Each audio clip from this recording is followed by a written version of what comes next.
समर्थ. स्वागत आहे तुमचं माझ्या यूट्यूब चॅनलवर. स्वामी समर्थ महाराजांच्या कृपेने, आशीर्वादाने तुमच्या सर्व इच्छा महाराज पूर्ण करोत. तुमचा आजचाच नव्हे तर तुमचा दररोजचाच दिवस चांगला, सुखात, आनंदात जाऊ हीच आपण स्वामीचरणी प्रार्थना करूया आणि आपल्या आजच्या या नवीन व्हिडिओला सुरुवात करूया. आज व्हिडिओच्या माध्यमातून एका चांगल्या विषयावर चर्चा होणार आहे. कारण प्रत्येकाच्याच घरामधील मुले हे ऐकत नाहीत किंवा आळस करतात किंवा त्यांना व्यसन जडलेलं आहे. मग मुले शैक्षणिक प्रगती करणारे असो किंवा मुले लग्न झालेले असो, कुठलेही तुमच्या घरातला जो मुलगा आहे तो मुलगा जर त्याला वाईट वळण असेल, त्याची शिक्षणात प्रगती नसेल, त्याला जॉब नसेल किंवा त्याला कुठलं तरी व्यसन जडलेलं आहे, अशा अनेक समस्या त्याच्या सभोवताली आहेत. तो तुमचं ऐकत नाही, लहान असेल तर तो हट्टीपणा करतो, तरकटीपणा करतो. ह्या सर्व गोष्टीवर आपल्याला एक सेवा करायची आहे, जी गुरुमाऊलीने आपल्या हिदगुजामधून नेहमीच आपल्या मुलांच्या प्रगतीसाठी सांगतात. कारण आपल्या घरामधील जर आपली संतती, मुले हे जर वाईट वळणाला असतील किंवा मुलांची प्रगती होत नसेल तर आपल्या पुढच्या पिढीची प्रगती होत नसते आणि सर्वात जास्त आईवडिलाला त्याची चिंता लागलेली असते. जर लग्न झालेली मुले घरात आहेत, विचित्र वागत आहेत, त्यांना व्यसन आहे, तर सर्व कुटुंब हे विस्कळीत होतं. कारण त्यांच्या जीवावर सगळं घर असतं, पण तो मुलगा काही करतच नाही.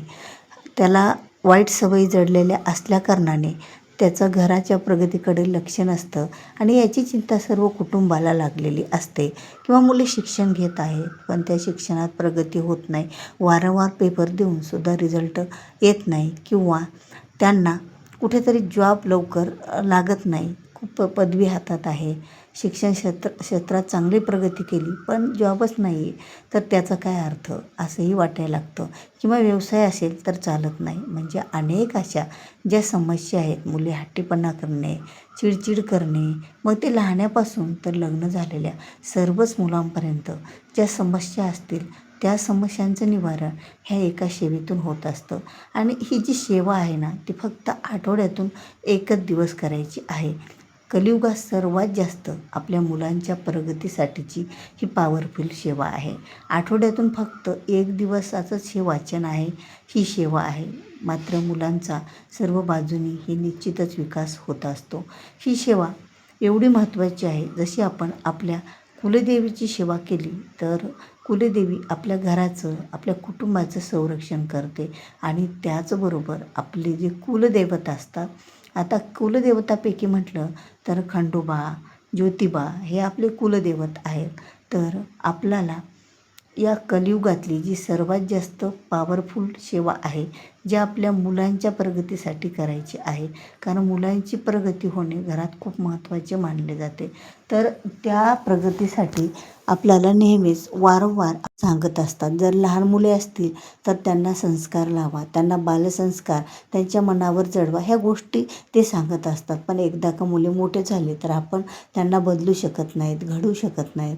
कारण लहानपणी जो आकार देता येतो तो देता येत असतो. पण आता मुले आपले मोठे झालेले आहेत, आपल्याला माहीत नाही आहे, मुले मोठे झाली, विचित्र वागता आहेत, आपल्याला त्याचा त्रास होत आहे आणि आपण कितीही देवदेव करत आहोत पण त्याचा परिणाम त्या मुलावर मात्र पडत नाही आहे. आणि कसं असतं ना, की आपण जर तापीचं औषध घेतलं ना तर त्याने तापच राहते. जर आपण तापीसाठी जर खोकल्याचं औषध घेतलं तर इलाज होत नसतो. मग आपण कितीही सेवा दुसऱ्या केल्या तर त्या सेवेबद्दल ज्या प्रश्न सुटतात ते सुटतात, पण मुलांचा प्रश्न मात्र तसाच कुठेतरी अडकलेला राहतो. तर याचमुळेच तर गुरुमाऊलींनी आपल्यासाठी एक कलियुगातली सगळ्यात श्रेष्ठ आणि पॉवरफुल सेवा सांगितलेली आहे. जसं कुलदेवी आपलं संरक्षण करते, तसंच कुलदैवत हे आपल्या कुटुंबाची आणि आपल्या मुलांची प्रगती करण्यासाठी महत्त्वाचे मानले जातात. आता कुलदैवत हे आपल्या वडिलांप्रमाणे सांभाळ करणारे असतात आपल्या कुटुंबाचे. म्हणून तर ही सेवा आपल्या घरातील एका व्यक्तीने करायची आहे. ती व्यक्ती म्हणजे आपल्या आता ज्या ज्यांची मुले ऐकत नाहीत, ज्यांची मुलाविषयी हा प्रश्न आहे, तर त्यांच्या वडिलांनी ही सेवा करायची आहे. ज्या घरात वडील सेवा करू शकत नाहीत, तर त्या घरातील आईने जरी सेवा केली तरीही चालेल. कारण आई वडील या दोघांचंही जे काही सेवा असेल किंवा पुण्य असेल ते आपल्या मुलांसाठीच कामा येत असतं. तर सेवा अशी आहे ना की ही सेवा आपल्याला दर रविवारी करायची आहे, आठवड्यातून एक दिवस आणि तोही रविवार. आता रविवारची ही सेवा आपण सकाळी म्हणजे आता ही सेवा संकल्पयुक्त असणार आहे, आपल्या मुलांच्या भल्यासाठी असणार आहे. देवाकडे काहीतरी आपण मागणी करत आहोत. तर ही सेवा करताना आपल्याला जेवण करायचं नाही आहे. म्हणजे ही जेवणाच्या अगोदरची सेवा आहे. फलाहार वगैरे आपण चहा दूध असं काही घेऊ शकतो, पण जेवण करून ही सेवा करायची नाही आहे.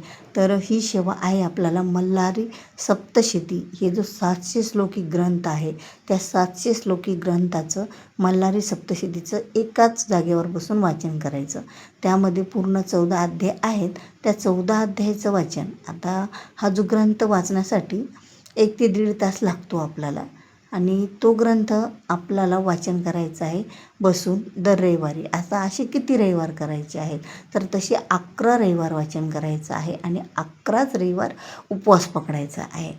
आता कंटिन्यू एकसारखे 11 रविवार आपल्याला वाचन झालं नाही, मध्येच काही अडचणी आल्या किंवा कुठेतरी गावाला गेलो आपण, तर काही हरकत नाही. तुम्ही ज्या रविवारी उपवास धरून मल्हारी ग्रंथ हा तुम्ही वाचन केला, सप्तशती ग्रंथ, तो रविवार पकडायचा आणि तसे तुम्ही 11 रविवार हे पूर्ण वाचन करून घ्यायचे. मग आता शेवटच्या रविवारी आपल्या कुलदेवाला एखादा पुरणपोळीचा, वरण भाताचा काही नैवेद्य करायचा.